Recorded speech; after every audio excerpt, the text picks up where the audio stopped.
Selamat datang lagi. Oke, hari ini kita bahas sesuatu yang saya yakin Anda semua pernah rasakan. Kenapa sih rasa seneng banget punya gadget baru atau mobil baru itu kok cepet banget hilangnya? Atau sebaliknya, rasa sedih karena putus cinta yang rasanya dunia mau kiamat, ternyata ya, beberapa bulan kemudian udah biasa lagi. Itu pertanyaan yang bagus banget. Dan kebetulan sumber yang kita bedah hari ini, bab 6 dari buku The Upside of Irrationality, Betul? itu ngupas tuntas soal ini. Oke. Intinya itu cuma satu kata, adaptasi. Misi kita sekarang adalah membongkar kenapa kita, sebagai manusia, jago banget membiasakan diri. Baik sama hal yang enak maupun yang nggak enak.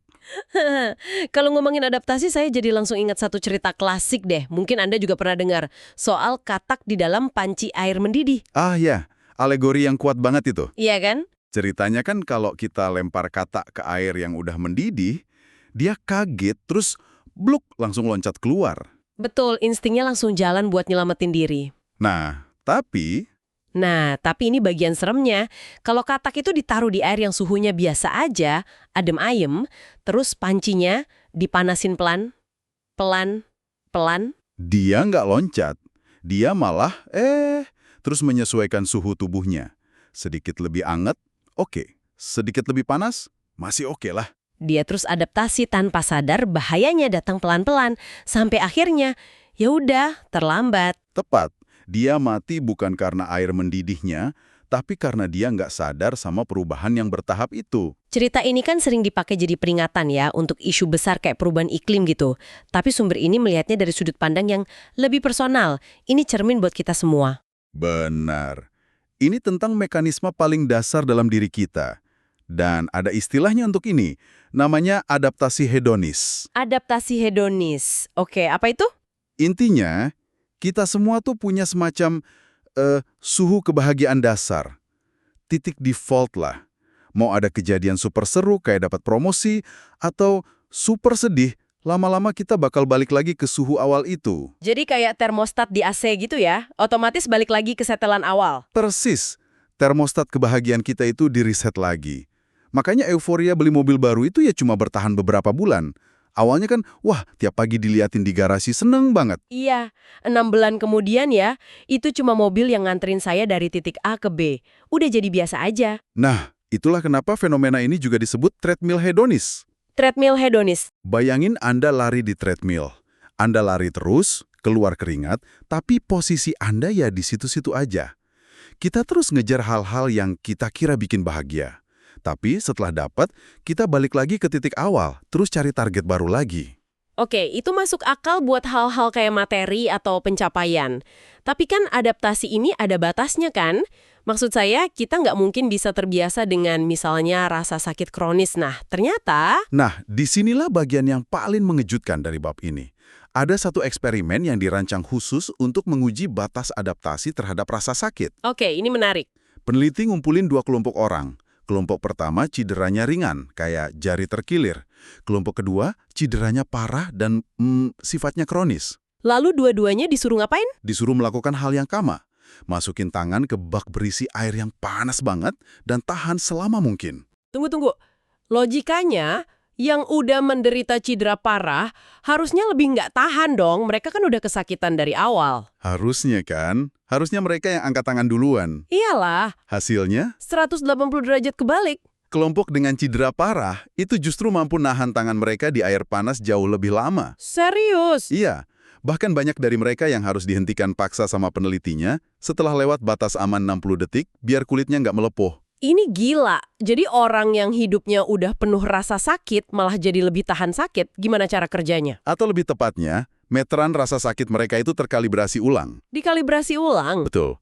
Pengalaman mereka dengan rasa sakit yang konstan, itu menaikkan ambang batas toleransi mereka. Apa yang buat kita rasanya nyiksa banget, buat mereka itu jadi, ini masih bisa ditahan. Wow. Ini sejalan sama pengamatan dokter namanya Henry Beecher waktu Perang Dunia Kedua. Oke, cerita apa lagi nih? Beecher ini dokter di medan perang. Dia sadar ada yang aneh. Tentara yang lukanya parah banget, kena tembak, kena serpian bom, kok mintanya obat pereda nyeri jauh lebih sedikit dibanding pasien sipil di rumah sakit biasa. Padahal luka pasien sipil itu nggak separah mereka. Jauh nggak separah itu. Aneh banget kan? Logikanya harusnya kebalik. Iya, kok bisa gitu sih? Jawabannya ternyata bukan di tingkat keparahan lukanya, tapi di makna dari rasa sakit itu. Makna, Buat tentara di medan perang, terluka parah itu artinya, saya selamat, saya bakal dipulangkan. Perang selesai buat saya. Rasa sakit itu tiket mereka pulang ke rumah. oh wow, jadi ada sisi positifnya, sedangkan buat pasien sipil? Cedera itu artinya gangguan, tagihan rumah sakit, gak bisa kerja, rencana berantakan. Maknanya negatif total. Jadi otak kita itu nggak cuma memproses sinyal sakit, tapi juga menginterpretasikannya. Oke, saya ngerti. Jadi adaptasi itu sangat psikologis juga ya, bukan cuma fisik. Nah, ini bikin saya penasaran. Kalau tubuh kita bisa sekuat itu, gimana dengan mental kita? Kalau lukanya di hati, misalnya putus cinta, apa kita juga setangguh itu? Pertanyaan bagus. Dan sumber ini juga membahasnya. Ada studi jangka panjang yang ngamatin mahasiswa selama beberapa tahun. Oke. Di awal, mereka yang punya pacar ditanya, kalau kalian putus, kira-kira sehancur apa perasaan kalian? Dan tebakan saya jawabannya pasti drama banget. Hidupku bakal berakhir, aku nggak akan pernah bahagia lagi. Gitu-gitu kan?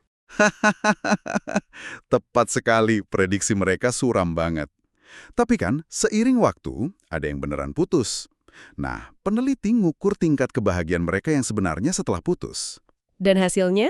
Kesedihan yang mereka rasakan itu jauh lebih singkat dan gak seintens yang mereka ramalkan sebelumnya. Kenapa ya kita sering pesimis gitu soal diri kita di masa depan? Kita selalu mikir yang terburuk.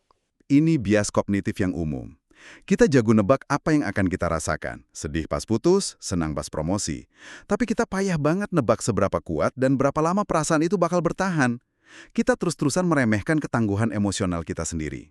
Ada satu cerita di sumber ini yang benar-benar, wah, kena banget. Kisah Andrew Potok.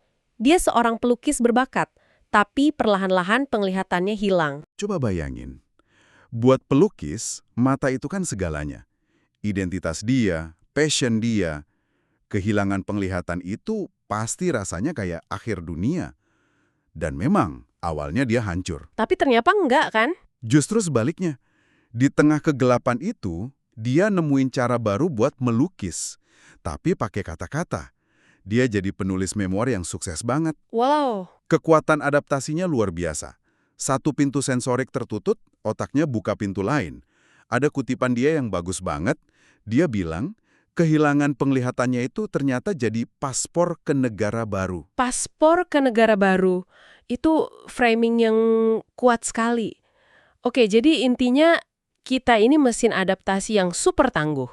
Pertanyaannya sekarang, bisa nggak mesin ini kita akalin buat keuntungan kita? Nah, ini bagian yang paling praktis.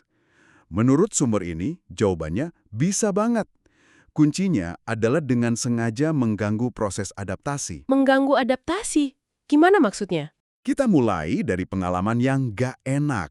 Misalnya, Anda harus beresin email yang numpuk atau dengerin suara bising tetangga renovasi. Strategi terbaik adalah selesaikan sekaligus, jangan ada jeda. Oh, kenapa gitu? Bukannya istirahat di tengah-tengah itu bagus? Enggak, untuk hal yang gak enak. Ada eksperimennya. Peserta disuruh dengerin suara vakum cleaner yang berisik banget. Kelompok 1 dengerin 40 detik non-stop. Kelompok 2 dengerin 40 detik, jeda hening sebentar, terus lanjut lagi 5 detik. Oke, totalnya lebih lama yang kelompok 2 dong. Betul, tapi pas ditanya mana yang lebih terganggu, jawabannya kelompok 2. Jeda itu justru bikin penderitaannya terasa lebih parah. Hah? Kok bisa? Karena jeda itu menghentikan proses adaptasi yang udah mulai jalan. Pas suaranya mulai lagi, mereka harus mulai dari nol lagi buat membiasakan diri. Jadi siksaannya kerasa baru lagi. Ah, saya ngerti. Jadi ini alasan ilmiahnya kenapa kalau saya harus beresin garasi, mending saya kunci diri 3 jam sampai selesai daripada nyicil sejam-sejam. Tepat sekali. Sebaliknya, untuk pengalaman yang menyenangkan, lakukan hal yang 180 derajat berbeda. Ambil jeda, pecah-pecah pengalamannya. Oke, ini aneh. Kenapa kenikmatan harus dipotong-potong? Ada eksperimen lain pakai kursi pijat. Kelompok 1 dapat pijatan 3 menit tanpa henti, kelompok 2 dapat pijatan yang totalnya lebih singkat, tapi ada jeda 20 detik di tengahnya. Saya pasti pilih yang tanpa henti lah, lebih lama. Nah, itu dia. Ternyata, Kelompok yang pijatannya diinterupsi jeda justru ngelaporin tingkat kenikmatan yang jauh lebih tinggi. Masa sih? Dan bagian paling gilanya, mereka bersedia bayar 2 kali lipat lebih mahal untuk pengalaman yang terpotong-potong itu. Dikasih lebih sedikit, dipotong-potong malah lebih suka, dan mau bayar lebih. Ini benar-benar melawan intuisi. Karena jeda itu berfungsi kayak tombol reset buat kenikmatan. Pas pijatannya mulai lagi, rasanya kayak sensasi nikmat pertama kali. Jeda itu mencegah otak Anda jadi terbiasa. Ini luar biasa. Aplikasinya bisa kemana-mana dong.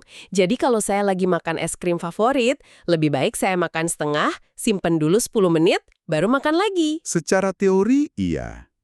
Kenikmatan suapan terakhir Anda bakal sama nikmatnya kayak suapan pertama. Coba aja deh. Gimana dengan nonton serial favorit? Artinya jangan di binge watch 8 episode sekaligus. Tepat. Kalau mau maksimalin nikmatnya, tonton 1-2 episode. Berhenti, lanjut besok. Jeda itu bikin setiap episode jadi lebih memuaskan. Ini bisa mengubah cara kita menikmati hidup.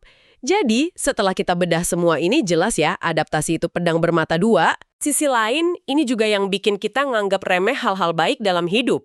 Pasangan yang baik, kesehatan, pekerjaan, lama-lama jadi biasa aja. Emas jadi terasa seperti kulingan. Dan yang paling penting, kita nggak harus pasrah.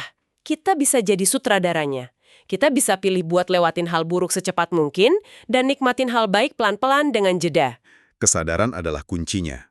Pada akhirnya, kita semua ini kayak katak di dalam air, itu kan? Tugas kita adalah untuk selalu sadar sama suhu di sekitar kita. Kalau ada sesuatu yang mulai terasa nggak nyaman, pekerjaan yang menguras energi, hubungan yang jadi toksik, jangan cuma terus beradaptasi. Putuskan, ini saatnya menyesuaikan diri atau ini saatnya loncat keluar. Pengingat yang sangat kuat. Merancang lingkungan kita. Maksudnya, gimana Anda memilih lingkaran pertemanan, apa yang Anda baca, bahkan rute perjalanan ke kantor, untuk memastikan Anda beradaptasi ke arah yang benar-benar meningkatkan kesejahteraan Anda, bukan cuma menoleransi hal-hal yang perlahan-lahan mengurasnya.